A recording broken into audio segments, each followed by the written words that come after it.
Welcome to Sure Thing. We're Lakey Peterson and Kaleigh Gilchrist, two athletes who love exploring the world and sharing our stories. We'll be taking you through the good times, the tough times, and everything in between. Basically, it's about chasing dreams, staying inspired, and having fun along the way. Thanks for hanging out with us. What's up, listeners? This is another episode of Sure Thing podcast with Lakey Peterson and Kaleigh Gilchrist.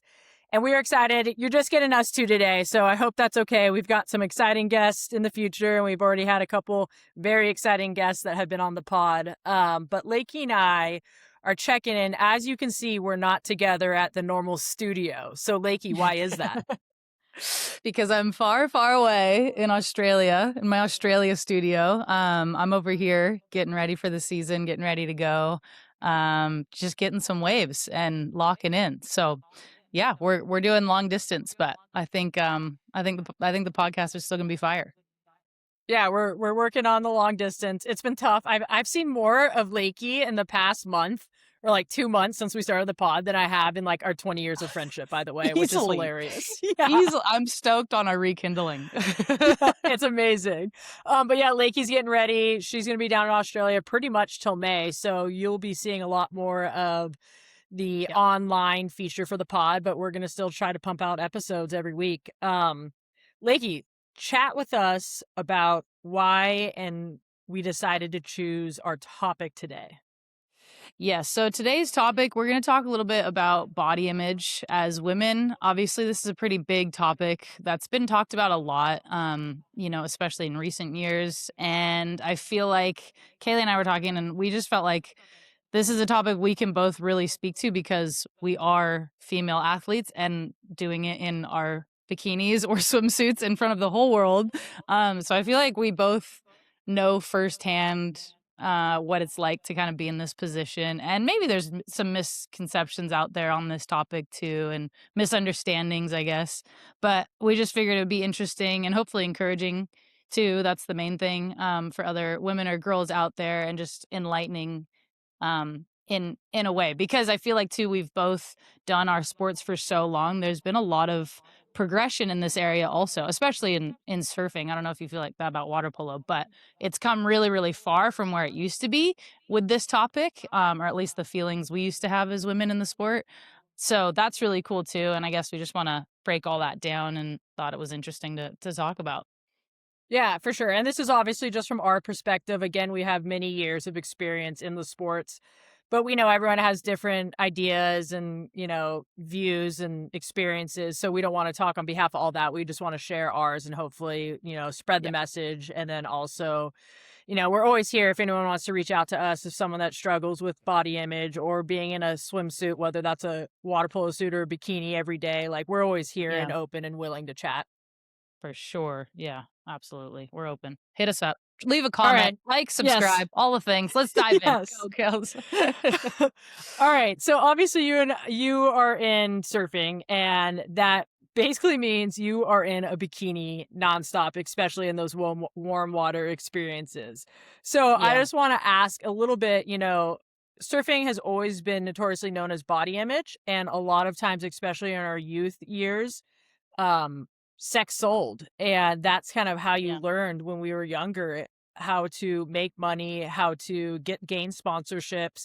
And I just wanted to know about your kind of upbringing into surfing and the pressures that you felt to obtain that standard of, sex selling, cute little bikini shots versus, just focusing on achieving your dreams and with your skill set. Yeah. So that's such a good question. I think when I grew up or when I was getting into the surfing scene, it was around 2008, 9, 10, 11. My first year was 2012. So I feel like that was really the pinnacle for female surfers being in that kind of like sex sells category. It was really, honestly, the girls with the most sponsors looked the hottest in the bikinis and the skinniest and the best. And there's a lot of magazines pushing that at the time too. So it really did feel like I could be the best surfer in the world, which will get you a little bit far. But if you also can be like, quote unquote, more marketable and the best surfer, that's really how you like win big or get the best sponsors, make the most money. which looking back on it now is pretty crazy that's how I felt. And I'm not blaming anyone on that. I think that's just kind of what the world was like too. And there was, less conversation around this. But I do think that, even Stab Magazine, they've talked about it before, and they've made like a whole series on what they used to do with the shoots with girls. And that was like the only press a young female surfer would get in their magazine back in the day was doing like kind of a raunchy photo shoot. It wasn't getting, an incredible barrel at backdoor or any form of performance. Maybe a small photo of the girl surfing, but the main photo of the girl was them looking like hot in a bikini by the pool or whatever. So it kind of felt like, God, okay, I need to do that to get any publicity, which is really crazy. Fast forward all the way to now, I think that has totally changed in women's surfing. And now it's like so well respected, just the athletes that we are as women surfers. And it definitely doesn't. I don't know what it would be like to be a young girl in our sport today, but I don't think it would feel nearly as much pressure as like what I felt when I was young and up and coming to, look really good in a bikini and do some shoots that felt maybe a little bit uncomfortable, which I'm actually proud of myself. I never really did when I was younger and I had the opportunity to, but I opted out at that time. So looking back, I'm like, good job, Lakey. That was hard to do. That was hard to say no to at the time. Well, it's funny, like, I didn't even question it then because I think it was the norm. Like, I wasn't looking at these like reef ads being like, oh, this is terrible. Like, it was like, oh, that was sick. Like, there's like a pretty good turn. And then, like, damn, that girl looks hot in her bikini. Like, you know what I mean? And it was just, we made it so just of what was normal and what was the standard that I actually didn't second guess until the older I got. And, realizing like how important it was to change trajectories and not be biased on just how you look in a bikini. Like your skill set and your talent on a surfboard is more important. And I was just like, maybe I was just blindly following, but I thought it was fine until, you get a little older, you get, a little bit more world experience. And you're like, oh, yeah, maybe that was weird. I was 14 years old on the North Shore for a Hawaii O'Neill photo shoot. And like, I was definitely in a skimpy little bikini. Yeah. And you start questioning a little bit more. So I'm glad that the 14, year olds don't have to worry about that now. And I feel like in the surf industry, it's kind of come full circle. You see, like, I don't know, I grew up and I always admired Melanie Bartles, and she always wore like these sick trunks and doing 360s and just, like she was all time. Like even Rochelle Ballard, like they wore their longer trunks down to their knees and they got crap, I'm sure. Like I don't know them personally, but you hear the stories of how the guys were, a little bit tougher on the girls. They were kind of thrown out in the sloppier surf, all that. And now if you go full circle and you see some of the girls surfing now who are the best in the world, they're repping these like sick trunks down to their knees and just like adding some style and some flair into it too. Fully. It's come so full circle in that way, but in the best way possible. Yes. And no one's giving them shit for it anymore or looking at them in a weird way at all as it should be. And it definitely has come very far in that regard. And I'm proud of the girls. And the other thing too, I always think is like, look, every girl, you can look however you want to look. Like if you want to wear a tiny bikini and have the craziest body ever, good for you. Like that's awesome. If you don't feel comfortable in that and you don't want to wear that, good for you. Like that's awesome. So it's more just, I feel like such a personal preference and everything should be fine. The main thing is that you feel healthy and your body can do what you want it to physically. And, you feel good in your own skin and you feel healthy and good in that way. It's not, I guess everyone is so different is my point. The norm now is way better of just realizing like, hey, everyone's a different shape and size and there's no right or wrong. And I don't know if you felt like that in the polo world too, but that was like so eye-opening in the surfing world, I guess. Yeah, and I think real quick before I jump into the water polo world, I think it's really cool because now there's just you're not stuck in this box. Like you're not trying to fit into a box that the industry is making you. Like you're able to show off your style elsewhere, not just your surf style. Like you can show it off in what you wear and how you wear certain clothes. Like I think, back in the day, it was like you had to have your branded sponsor logo, your, little bikinis, maybe some short board shorts. And like, that's what you had to wear because that's what was the standard. And now you see some of these surfers that are able to go rogue, try this new awesome style, both as a surfer, both as what they wear and how they dress, what color their hair is, and it's applauded. Yeah. It's not like, oh, that person's a weirdo, or that chick's like, what is she doing? I think there's more spaces in the surf world, maybe not more money, but more Yes, spaces to definitely fit in not. the surf world. Yeah, I know. No, So you're really right though. Even on the men's, I was just gonna say, like, that hooded rash guard on the men's, the John rash guard that he's made.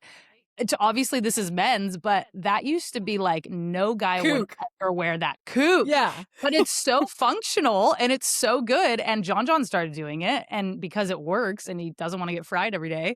And now it's like this cool new thing and every guy wears it, So to your point, I think across the board, that's so true. Yeah, for sure. And then I think, so in regards to water polo world, it's a little interesting. And this is obviously my own experience, but I would never say I'm a little lady. Like, I'm 5'9". A good weight for me is like 160, 165. But in the water polo world, like, I was pretty average. Like, Right.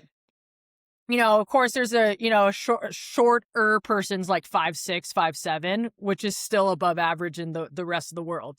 And Yeah. then we have, centers and defenders, those positions, you're seeing 5'11", 6'0", 220, 230, and bigger, but I mean, strong and so athletic, but just bigger Yeah. ladies. So I felt more comfortable in the water polo world. And it wasn't until I left, like, not necessarily retired, but just would go into my different communities where I'd be like, whoa, I'm kind of like a bigger chick around here.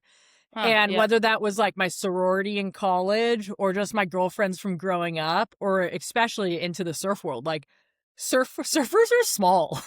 Like, Honestly, you we forget are that. pretty small. Yeah. I mean, comparably to, I think, a lot of other women's sports, I think we are pretty small. Minus our Yeah. legs and butt, I think we are pretty small. But I wanted to ask you, like, that's really cool. You felt in the water polo world really comfortable and didn't feel like the pressures maybe I felt in the surf industry, but you also were in the surf industry. So you could feel the shift, is my question, between when you go surfing and be like, whoa, and then go back to water polo and be like, oh, this Oh is yeah. great. Like, so night and day. It was like I would feel most comfortable in skin. And I think I'm very fortunate. Obviously, it ebbs and flows. And I think the older you get, you experience more and you appreciate your body more. Like, I've always had a pretty good relationship with my body. And I've been in and out of shape so many times through my life, whether it was like, injuries, retirement. Now I'm like literally pregnant at 9 months, gained 45 pounds. And I'm like okay with it because I believe and have the trust in myself. I can get back to where I want to be because I've done it so many times. Yeah. Which is a very, very unique. I know there's not a lot of people that have that, have those experiences that can be like, oh, okay, I gained 40 pounds, no biggie, I'll lose it in a year or whatever. And then we'll see how long it takes. But Yeah. I think that's given me a really good relationship with my body. But it's really interesting. So I didn't think too much of my water polo weight or body. We used to have mandatory body compositions meetings with our nutritionists. And our coach got that information and could use it. He would never use it against us, but he could bring it up in individual meetings. Like, oh, look, when you played your best in 2015, this was your body comp. Now let's see where you are. You're slacking a little bit. Maybe we need to like chill out on Taco Tuesdays and beers with the girls. Yeah. But throughout the years, that's changed because you can see how it affected athletes and teammates, that now it's optional and that information cannot be shared with our coach. It just stays between our nutritionist and ourselves. So Right. you can even see how some people have become like, as an athlete, you become obsessed with certain things. And especially in the water polo world, there's not a lot of like tangible things you can hold on to for performance wise because you're playing this like rogue sport. Like surfing, you can hold on to landing a maneuver or scores from the judges, or water polo, that doesn't really exist. It's like, okay, I can hold on to maybe swim times, body composition, and like lifting in the gym, like certain PRs, personal records. So you see how some people went down the road of becoming obsessed with these body comp numbers and like, I have to get thinner, I have to lose weight, like I have to be at the tip top because if I do that, then that must relate to my performance in the pool. And that's not necessarily the case, especially depending on your position. Yeah, that makes sense. So Yeah, so there's like definitely that, and I've seen, I even got caught up in it, especially like 2014. We were like half-ass training. There was like 7 of us, and I was, still into the like loving to go out on the weekends, and I could tell. And I had a body comp and it went bad, and I just remember like kind of becoming obsessed with those numbers, and it was great. It motivated me, and I got to a place where I needed to be by Rio. But I realized I was like, this isn't necessarily healthy. Like maybe it is in this, atmosphere, but Yeah. for a lifetime, this is like when you go down a road that's not necessarily healthy. Totally. There's a fine line there of like being aware of your health and goals to have, or if you feel like, okay, I want to if I want to gain weight, if I want to lose weight, if I, whatever that is, it's like great to have those measurements and know what your goal is, but then not becoming so obsessed over it. And it is, I think most girls in the world, whether they're athletes or non-athletes, do have like a bit of an obsession sometimes of that, especially in your younger For years, sure. or just based off of who you're around and surrounded by too. Like your influence is such a big thing of how you think of yourself and how you go about it. And so I think that's really cool that they do that for you guys. Obviously now excluding the coach, I also think that's pretty smart, because it's also Yeah. just so individual, and so much of it's too of just like, do you feel good? Like when do you feel your best? When do you Right. perform your best? Your body feels the best, your mental clarity is the best, like, and you're just your healthiest, and you can kind of, I think most people know when they just are like, yeah, I'm feeling good. Like this is maybe my zone that I feel my best at, for me. And the numbers and all that can become like so obsessive, or like if girls get, or guys even too, get on a scale and there's like, oh, I have to hit a certain weight, or, and Yeah. it's like, well, maybe you just gained some muscle and maybe that's a good thing or whatever it is. So, um, I'm encouraged to hear that the water polo community wasn't as gnarly as the surfing community, at least, and I guess you Well, were in a team remember, sport too. totally. And remember, like, we aren't dealing with the money and the numbers and the sponsorships at barely, basically at all. Like, sponsors are coming around a little bit more, and maybe our sport's getting a little bit more publicity. But like, we didn't have these we weren't marketable. We still aren't. It's tough to get sponsors. So I understand why they were marketing surfing the way they were, and all the eyes that were on surfing, which just created the pressure that it did for the individuals. But like, you aren't flipping a water polo magazine, looking at girls, having an action shot and then a model shot too. Like that just doesn't exist in the world. So it's like, it's a little bit give or take. It's like, yeah, I'd love a nice big sponsor with some money, and maybe have to have these obligations to say no to. But the team aspect, and then obviously just the sponsorship and the smaller visibility on the sport changes things too. Yeah. And also too, I guess so much of like in the magazine photo shoots of girls, a lot of it is like how that's portrayed. Like you remember the ESPN body issue? I don't even know if they still do that.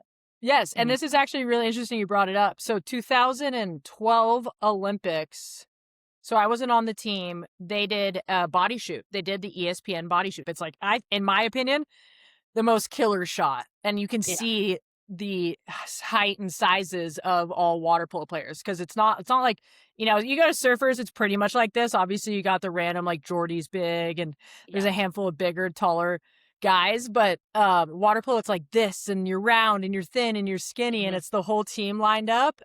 It's in my opinion pretty killer, but I know people were asked and people chose not to for similar reasons, as I'm assuming some of the surfers got asked and would deny or do. Yeah, I'd love to see the one, or we'll put it on the screen. Yeah, Even we'll the one put it you're up. talking about. That's really cool. I actually did that shoot. I did one. And it's funny because I was always like, I will never do a naked photo shoot or like a raunchy photo shoot. Like I'd said no to other magazines, as I'd mentioned. Yeah. And I was just like, this is just my hard line in the sand. I'm not doing that. I'm not, there's no way. It's against my values. And I always, though, was like, but the ESPN body issue is portraying it in such a different way. It's so much more like, look at all these athletes, all the different shapes and sizes, and what they achieve and what their bodies can do, rather than like, this is just sex sells and we're just going to do butt shot the whole time. Totally. And so I remember doing the shoot and I was like, well, I'm pretty uncomfortable. And I had all females on the shoot. I was like, there can't be any men there, obviously, but that was my request. And they were great to work with and I loved it. But And I thought the shots came out great and tasteful, whatever. But I always was like, gosh, it's just a perspective thing and how it's portrayed. And I think that's such a big issue of what it used to be in the surf industry was just how it was portrayed. Like I said, Yeah. a girl would never get a sick action shot of what they actually can do. It was always just the butt shot walking down the beach and maybe the tiniest little action shot in the corner, you know? So I don't know. I just think it's like, I also encourage women to realize like we are beautiful and you are gorgeous and you can show that off if you want to, you know, if that's your vibe, do it. Like good for you. You don't need to be ashamed of that either, I guess, because there's kind of a fine line. But again, it's so individual. I don't know. I don't know your Totally. take on that. Well, I was gonna add in, I'm sure ESPN, it was very professional too, like to a level to Yes. make you feel as comfortable in that situation, and you knew what you signed up for. And I'm sure, you know, maybe we should ask a couple of the water polo girls how they felt with that ESPN Yeah. shoot from back in the day. I was just gonna add, like, it really is just emphasize your point. Like for me, being on a team sport and seeing the different bodies and knowing my teammates' different personalities, it's like the coolest thing to come together. And you have someone like, I think our shortest on the team's 5'6" maybe, and then we probably had one or two 6'0", 6'1", and you know, different skin colors, different body types, different weights, different heights, and it's the most badass thing. You come together and you just ball together in the pool. So it is really special, and I know it's hard for women to just completely love your body. I think it's normal and natural to always want a little bit better maybe, but it is something special when you can just embrace it. But I was going to add, in the water polo world, it's kind of tough, and this is one thing I don't like. And you know, we have Cammie Craig coming up on the pod, but she will tell a great story. We'll ask her about it. I think it was 2012 Olympics for her, so I again wasn't on the team, but it was a live underwater camera. And in water polo, we're not wearing flattering suits whatsoever. Like they're pretty gnarly. They're like up here to, you know, just one piece is super tight to your body. And she's a center, so she does a lot of grabbing and whatnot. And she got grabbed live TV and like pulled over. So she had her boob out on the Olympics, aired on NBC. Oh, no. And, you know, that didn't fly with her. Obviously, she wasn't stoked on it. But the fact that video got more views and basically went viral before viral was a thing for our little sport, that it was just like, dude, that's what you guys care about? Like you care about the boob shot, or you care about the grabbing underwater, the underwater camera, but you don't care about the, you know, finesse and talent and skill set it takes to play the sport. Yeah. So I think in a way, like, you see why people or companies try to do certain things, because people are obsessed with that. And I know Cammie was pretty bummed on that when she thought, you know, looked back and saw all those views and the comments and all that. I can only imagine. That's that underwater camera. I've seen it before. It's actually really interesting to watch when they're showing it, because I feel like it actually displays how intense water polo is. I think they do it for synchronized swimming too. It's insane. Yeah. It is so cool to watch that underwater cam, because you really have an appreciation for what is actually going on that you're not seeing, which is like 80% of the work. But no, it is amazing too. Yeah, it's amazing. And like, it shows off what a lot of people can't see, which is like 80 or at least 50% of our sport, you know, underwater, the grabbing, and we're in these tiny, tight bathing suits. So it's only a matter of time, if they videoed everything underwater, that you're going to see something. Yeah, for sure. Do you feel like in the water, I guess I think I know your answer to this, but I'm going to ask it. Do you feel like when you guys would do training in water polo, when you'd go lift weights, right, where you're lifting to get stronger and bigger and, you know, better for your sport, as you should, did it ever enter your mind, or you think the girls around you's mind, of that, like, okay, I'm going to lift and try and get stronger, but I don't want to get too big? Like, was that ever a thing that potentially hindered your training, you think, or not at all? I think the first quad, no, I think for me, no. Again, like, I know my relationship is a lot different than many, but there was literally like conversations of that going on in our weight room, and people wouldn't want to lift, you know, or as heavy as they can, and maybe they wanted more reps, lower weight to make a different body type. And then we add in creatine, and some people would say no to creatine because they were worried. You know, obviously there's more studies now, but when we started creatine back in the day, I was like, oh, this is all water weight. Oh, I'm going to get huge. Oh, I don't like the way I look. I'm too muscly. And granted, that was never an issue for me. Like, I always had to work for my muscle. Like, I had to Yeah. work really hard for my body. Not saying that my teammates didn't work hard. They worked their tails off. But, you know, Yeah. you're just genetically different than some. So there was Yeah. some that, like, literally had a six-pack out of the womb. And you could hear them talk a little bit more. Like, I looked big. Like, oh, I don't like this. Because that's what was being fed to them. And it's like, no, you forget that that's beautiful. And also, this is such a small period of time in our lives where I have faith that this person, if you wanted to have that, you know, we brought up Pilates, the Pilates bod, you will get it very quickly after the Olympics.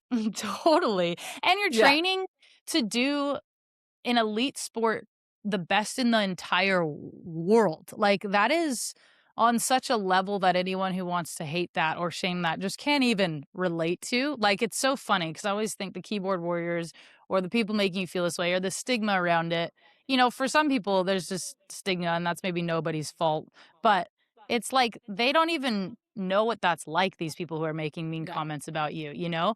And you're trying to achieve something at such a high level that is so hard and so great and takes all of you and all of your body and all of that muscle, whatever it is. And that should be so, I guess, just celebrated and embraced. And I guess the reason I bring it up is because I think when I was younger, I for sure was self-conscious about that. For me, I was always like really fit, loved the gym. I've always worked out. I've always loved to be fit and work out and be athletic. But I've always, I guess as a girl, it just was always in my head of like, okay, but I don't, you know, I have a certain way I want to look, which is okay. We all have a certain way we probably want to look, but it's also, I think, when it's not okay or when it is, I guess, being a little older and more mature now, it's like, I just want to be able to perform my best and whatever I look like at that, I don't really care as long as it's serving me to feel my best, like I said, be my healthiest and surf my best. Like, that's what the goal is. The goal isn't just to have a perfect Pilates body because you kind of can't have that and be, for me, like a pro surfer. I need to have bigger legs or a bigger butt or whatever it is, you know, it doesn't work like that. And so, I don't know. I just guess I say that because I want to encourage women to serve their bodies to do what they want them to do the best they can, whatever that looks like, you know? Did you ever change your training regimen to be less less muscles and Bigger. focus to like lengthen and strengthen? Um, I don't feel like I ever was like, okay, I want to get smaller, like I'm too big. But I will say, when I injured my back, which we've talked about in 2021, I changed my training a lot coming back from that. That was more just because I was like, okay, I can't do, Injuries. Yeah. I just can't, you know, deadlift, Deadlift. whatever. Exactly. So that's when I started doing the Pilates and my body did change and I'm thankful for it because my body feels way better and I still train in the gym and I lift weights and I think weights are so good for you as a woman to do in general. Like, it's so funny to me, the stigma of girls, they're always like, I don't want to lift weights because I don't want to get big. And I just think that's funny because I don't think lifting weights equals getting big. Maybe the way you do it or the amount of reps you do, you know, obviously how much you're lifting, but actually lifting weights will get you super toned and feeling good. And it's so good for you as a woman. Like, we need that muscle, especially as we get a little bit older. It's so important for us, you know, and I always am encouraging my friends like, hey, you can't just do cardio and like yoga, you know, go lift a few weights. It'll feel so good. You'll look good. You'll function great. And it's just so good for us as women, I think. I don't know if you agree, but No, I agree. Like, I I've learned to love lifting too. I never hated it. Like, I always look forward to gym sessions, but there's also just like a mental aspect of being able to, maybe it's because I played a sport that was a lot harder to like grasp on to the, how you were doing and reaching higher performance levels. So in the gym, that was something to do. So, you know, whether you don't need a PR every session or whatever, but just seeing that you can lift higher numbers and just become better at something was really awesome for the mental aspect too. And obviously it makes you feel better being stronger and fitter. Yeah, for sure. I don't know. It feels so good after you do a good weight session. When you walk out of there, you're just like, oh, and then you mix it with a little cardio, whatever. But I wish more girls would embrace that. I really do. I'm like, no, it's not going to make you huge or whatever you think it's going to make you do. It's not. You're going to be fine. You're going to love it. Totally. You talked about keyboard warriors a little bit. Have you been a part of that? Like, felt the wrath of those keyboard warriors, or have certain comments gotten to you, your mindset when they talk about your body? Um, I don't feel I've had some bad keyboard warriors come after me for sure. I have a YouTube channel, so that's just opening yourself up for comments of all sorts. Um, and then obviously, you've probably experienced it too, just on regular social media, Instagram or whatever they want to comment on the article written about you. Uh, I think when I was younger, I used to be way more self-conscious. I remember one time, this wasn't even about my body, but somebody commented on my voice and they were like, "This chick sounds like she smokes so much weed." And I was like, "I don't smoke weed. I don't want someone to think I smoke weed. I've never smoked weed." I was like 15. and and I was so rattled, and it's so funny now. I really don't care. I really, truly, Yeah. Do you whatever even people read them? say. Sometimes, but it would be because I'm reading through the comments to respond to, like, the nice ones, especially on my Yeah. YouTube. Yeah. And then, of course, you're gonna see the mean one or whatever, but honestly, half of them, I laugh pretty hard. Do you feel like I feel like you'd be pretty good with it, or do you feel like you struggle Yeah. without I mean, again, like, I don't think I have necessarily the platform that you do, so I don't think I get it as much. But there's always these weirdos on the internet. But I think, fortunately, we grew up like pre-social media, and I think that was Mm, really important in our foundation of who we are and like our character and stuff. Because I could only imagine, 10-year-old, 12-year-old, even 14-year-old me, and then getting stuck in the comment section and just seeing how much that could change how I believed in myself or thought of myself. That yeah. Instagram didn't exist until I was like in college. So I already So had this so really so big development. Yeah. And then, so I think, like, by the time I'm actually, gaining a little bit of a following and getting some hate comments, I am pretty, comfortable in my own skin and know who I am as a person for the most part. You know what I mean? So I don't think I ever went yeah. down that rabbit hole. Now, sometimes I just don't even look at comments.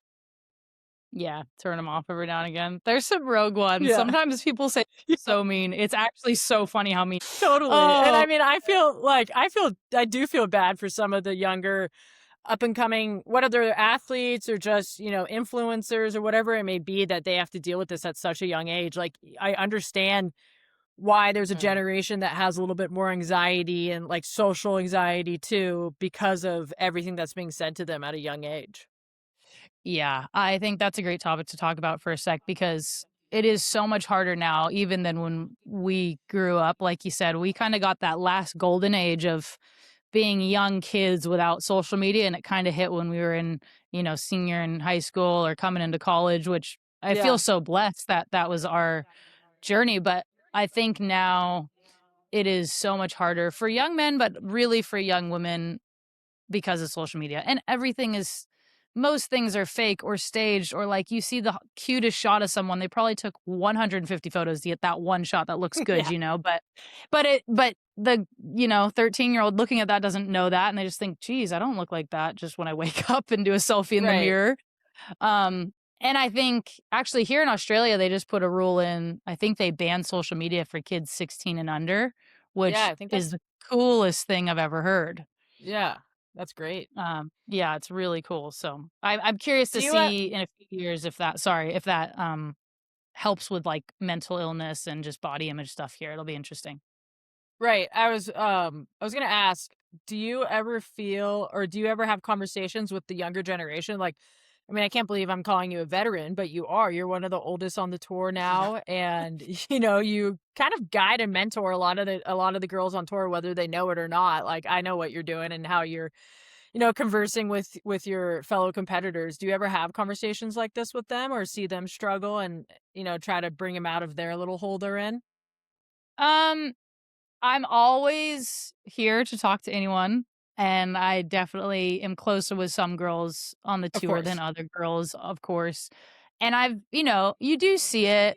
I think you can tell when someone's maybe a little more self-conscious, or if you spend a lot of time with someone, you maybe can see some of their habits or whatever. If you go to get a meal or whatever, like I think being my age, I can pick up a little bit on that sometimes now. Yeah.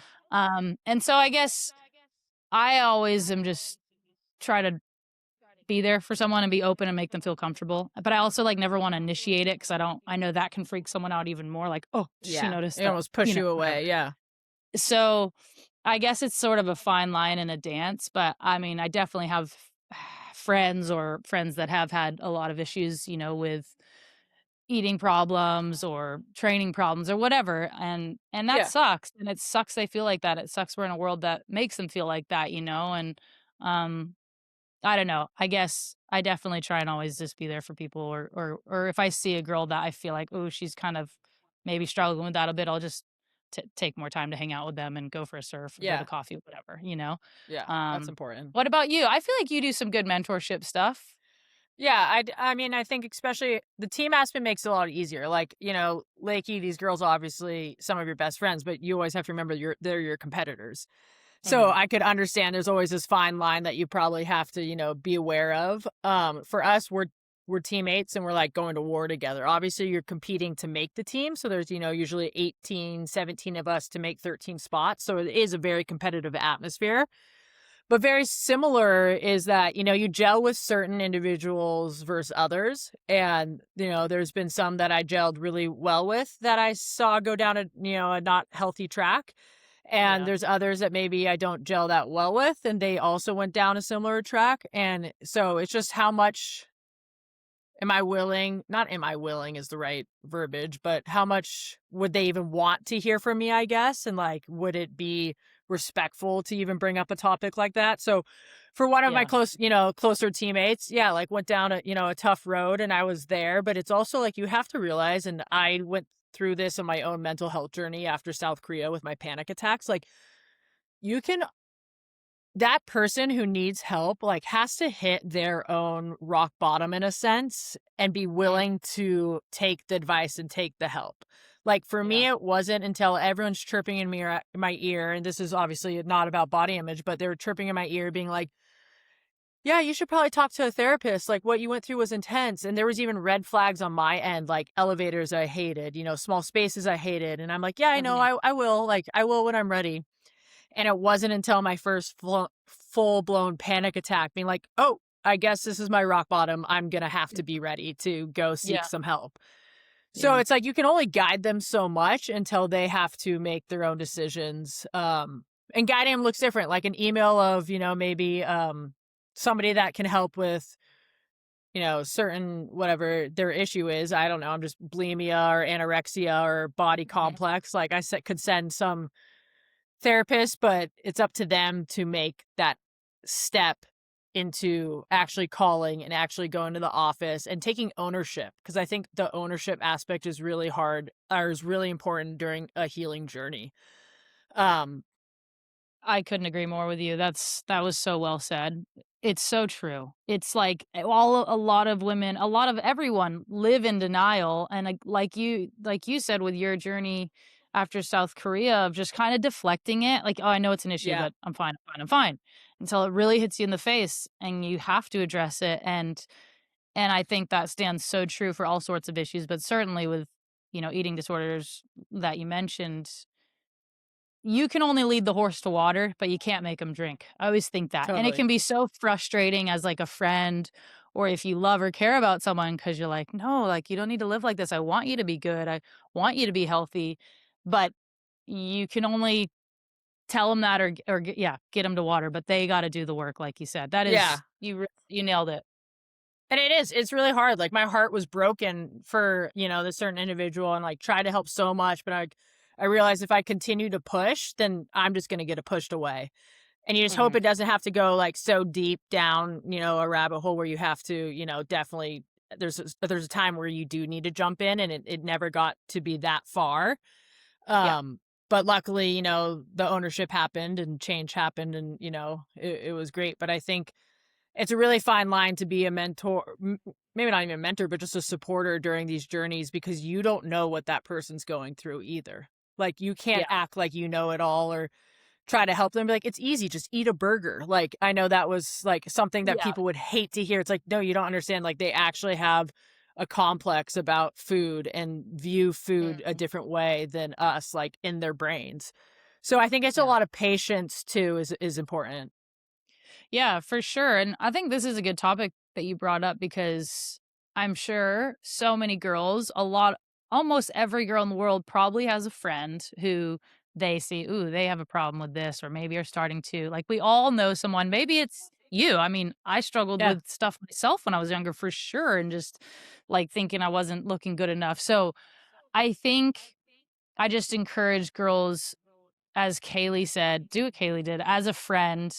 Don't be afraid to step in and help, but know what that looks like. Maybe it's telling, somebody that's closer to them in their life that can help from a better angle than you, or just, being a really good friend to them and just being able to listen, or whatever it is. But I do think it's good to encourage each other. And also, like, in terms of specifically food and diet and what you eat, as you said, KG, it's like you tell them, just eat a burger, you're fine. But that's so hard. That can be so hard for some people.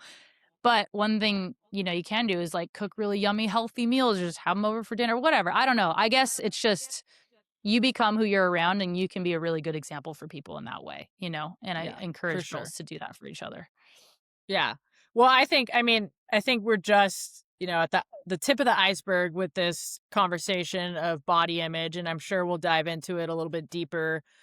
Maybe have some guests on to talk about it as well, but I think it is a Yeah. very important conversation, so I'm glad we're starting to have it at least. And from somebody, both you and I have struggled, I think, as a female athlete, and to say you haven't struggled to some degree would be a lie. Yep. But, I think, what would you say, like, this can be our wrap it up segment.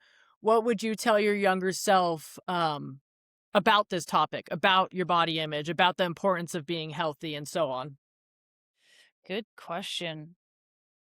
Um, I think I would tell her that it's probably pretty normal to get these feelings as a female in some point in your life, and make sure you have really solid girlfriends or mentors around you that, if you are feeling funky, if this starts to creep into your head, you can be vulnerable and talk to those people, or, just kind of get out of that funk with the people around you. Because I think going through it alone and being afraid to talk to anyone or embarrassed to talk to anyone is the worst, and how you spiral out of control in this way. So I would just tell her to have your people that you can rely on, and you can go to if that time rises. And also, your body's beautiful and it's built to do amazing things, and the most important thing is that you fuel it well to be the best person and the best version of yourself that you can be. Love KG, it. you go. I think for me, my younger self, I'm imagining probably I struggled with it maybe the most high school, college. I developed really late in high school, and it was just like my body changed crazy, and especially college. Like I mentioned, it was water polo, and then I'd hop over to the sorority house. So it's just a bunch of different types of bodies around. And I think so I'm going back to that KG. But I would say that just to appreciate your body for what it is, going through all these injuries and all these changes, and now through pregnancy, and seeing how special the women's body can be is one of like the most amazing things, I think. And I think, yeah, that just to really appreciate it and know that you can get out of shape, but you know what? You can get right back into shape too. And just really Yes. believing in yourself that you can go through those fluctuations of in and out of shape.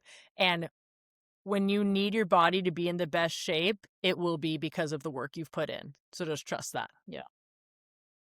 Love I it. totally just lost Amen. my headphones, so I don't know what you're saying. Okay. Well, KG can't hear me, so I'm going to just take the reins here. We'll wrap up that episode. I hope you guys enjoyed it. Please leave us a comment. Are you back? I'm back. Okay. I was just saying, leave us a comment. If you have any questions or you want us to talk more on this topic, we're definitely all ears and open to it. And yeah, hope you guys enjoyed it. Anything else you want to add, KG, before we stop?